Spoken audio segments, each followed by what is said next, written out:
Angola tem três serviços de inteligência. Três. E não falam entre si como deveriam.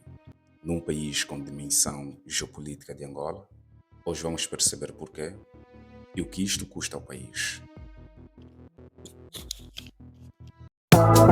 Está na diáspora e precisa de apoio jurídico? A Glória e Leonídio Limitada é especialista em consultoria para vistos, IRS, recibos verdes e abertura de negócios. Contacte já. Mais 244 975 073 262. Ou Londres, mais 44 7594 397 584. O Serviço de Inteligência e Segurança de Estado, o SINSE, é responsável pela segurança interna do país. O Serviço de Inteligência e Segurança Militar, o SISM, opera no domínio das Forças Armadas e da Defesa Nacional. O Serviço de Inteligência Externa, o SI, monitoriza ameaças e interesses para além das fronteiras angolanas. 3 estruturas, 3 mandatos, 3 comandos.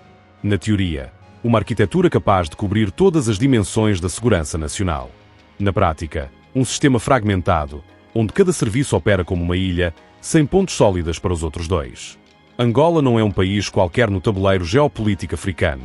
A sua posição no Atlântico Sul, os seus recursos naturais, petróleo, diamantes, minerais estratégicos e o crescente peso diplomático que tem ganho nas últimas décadas fazem do país um alvo permanente.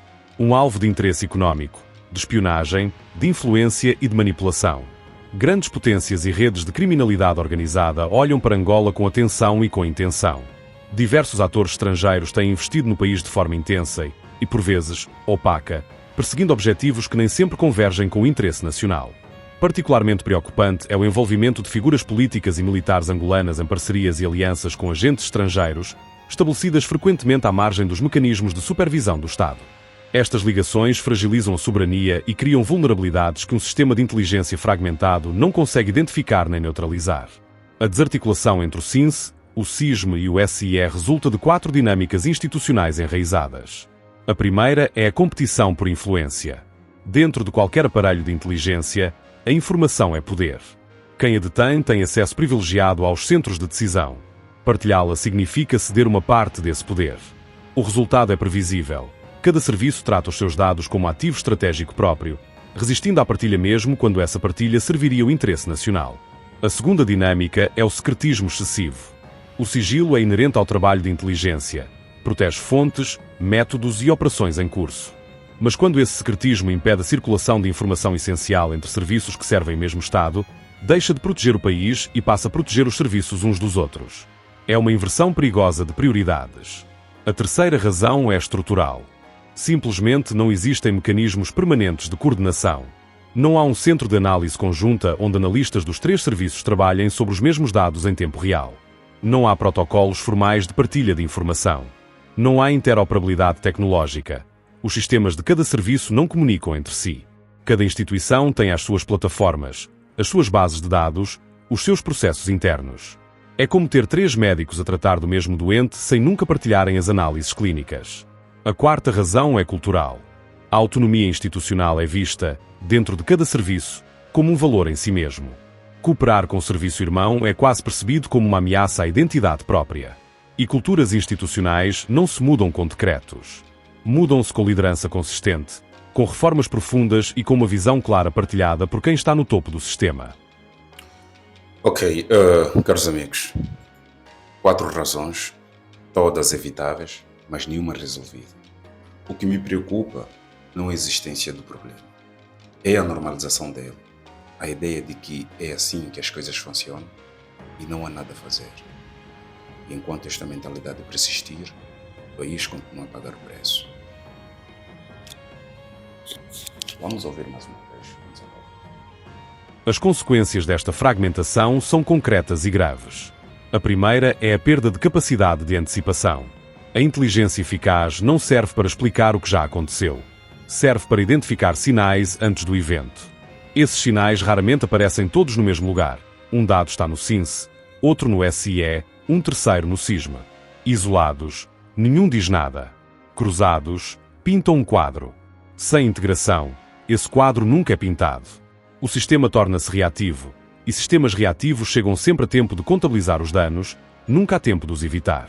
A segunda consequência é a vulnerabilidade a ameaças híbridas, fenómenos que atravessam simultaneamente as fronteiras do que é militar, criminal, político e económico. Uma rede de tráfico que financia grupos de desestabilização, instrumentalizados por atores estrangeiros para influenciar decisões políticas internas. Esse tipo de ameaça não cabe na gaveta exclusiva de nenhum dos três serviços. Separados, o SINS vê uma parte, o SISMO vê outra, o SE vê uma terceira. Nenhum vê o todo. E o todo é precisamente onde está o perigo. A terceira consequência é o risco de captura institucional. Quando não existe verificação cruzada entre serviços, a probabilidade de infiltração aumenta. Um agente comprometido dentro de um serviço pode operar durante anos sem ser detectado, precisamente porque o serviço irmão não tem acesso suficiente para levantar alertas. A fragmentação protege, paradoxalmente, quem trabalha contra o Estado a partir de dentro do Estado. A quarta consequência é a ineficiência operacional. Duplicação de esforços, ausência de interoperabilidade tecnológica, falta de coordenação. Um sistema que custa mais e rende menos. Operações que poderiam ser conjuntas são executadas separadamente, com resultados inferiores. Num contexto de recursos limitados, este desperdício é estrategicamente insustentável. Os países que resolveram este problema fizeram-no depois de pagar um preço alto pela inação. Os Estados Unidos reformaram radicalmente a sua arquitetura de inteligência após setembro de 2001, porque a falta de coordenação entre agências permitiu que sinais críticos fossem ignorados. Os britânicos mantêm há décadas um comitê de inteligência conjunta que integra as dimensões civil, diplomática e militar numa análise única e contínua. A lição comum a todos estes modelos é clara. A integração não elimina a autonomia dos serviços. Cria estruturas que os obrigam a trabalhar juntos de forma sistemática, e não apenas quando a crise já chegou.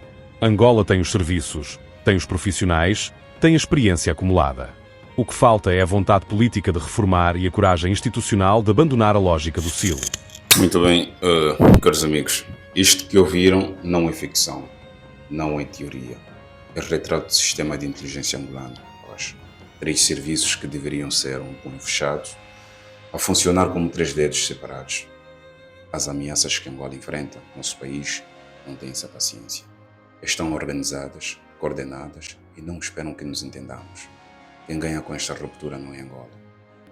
Eu sou JHM, estão no Debate GTV. Comentem, partilhem, deixe o like, subscreva o canal. Isso nos ajuda a crescer. Mais um vídeo que chega ao fim. Obrigado por acompanhar. O angolano no exterior tem enfrentado grandes dificuldades para transferir kwanzas para os seus familiares, empresas ou em qualquer situação em que precise ver o seu dinheiro chegar a Angola. Estás no estrangeiro, só tens euros e não consegues? Nós temos a solução. Se tens euros e queres kwanzas em Angola, seja para a tua família, para o teu negócio ou para qualquer outra necessidade, a Dibatadia TV trouxe a resposta que estavas à espera.